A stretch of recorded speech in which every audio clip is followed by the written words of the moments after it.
C'est sous ce marquant vestige fait des briques en daube, d'autres contraints d'étudier dehors et dans les conditions d'une grande précarité que les élèves du complexe scolaire Lumière du Christ apprennent leur cours, et ce, sous l'œil quasi passif des décideurs de toutes les instances et de tous les régimes, abandonnant leur triste sort d'innombrables générations d'élèves. Un bâtiment érigé au standard archaïque, digne de l'époque d'avant Jésus-Christ.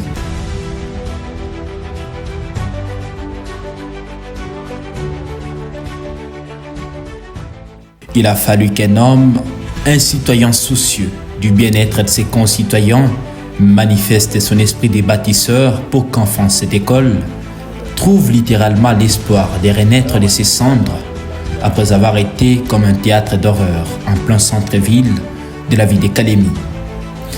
Avant d'arriver à lui, la nouvelle de ces chaos a traversé plusieurs oreilles sans aucune suite favorable.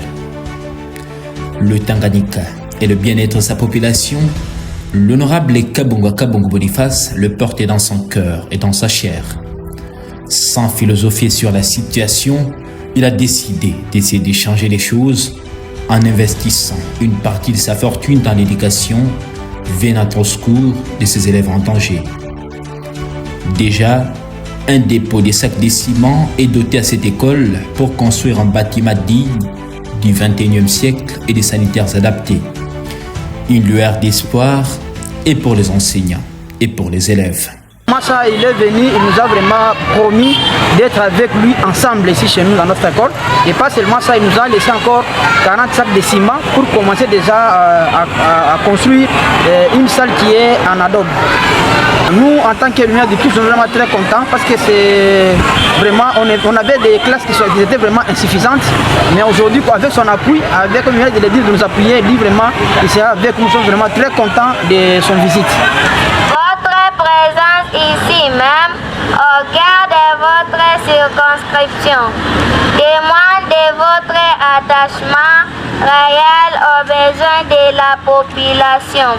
En répondant aux appels du monde éducatif, en soutenant les églises et en posant des actions concrètes pour le bien-être imposé dans nos cœurs comme bâtisseurs de l'avenir. Un surnom que vous méritez pleinement. En bonus, les frais de participation des élèves finalistes de cette institution sont totalement pris en charge par cet élu du peuple.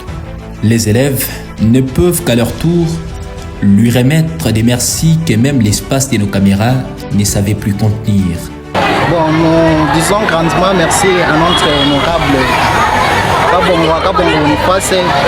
Comme partout où il passe, l'honorable Kabongwa Kabongo Boniface est un refuge des opprimés. Le corps enseignant a profité de sa présence pour se décharger de son fardeau. Plusieurs doléances ont coulé, auxquelles il n'a fait aucune promesse, mais ses actes parleront à sa place dans les jours à venir. On ne le dira jamais assez, l'honorable Kabongwa Kabongo Boniface est comme ces rois de la mythologie grecque, le roi Médas, qui transformait en or tout ce qu'il touchait. Les plus de 300 élèves de cette institution ne peuvent en aucun cas contredire cette assertion. Alors que les autres se plongent corps et âme dans la flatterie avec des promesses non réalisées et non réalisables, ici, les œuvres voient les jours sans aucune moindre promesse.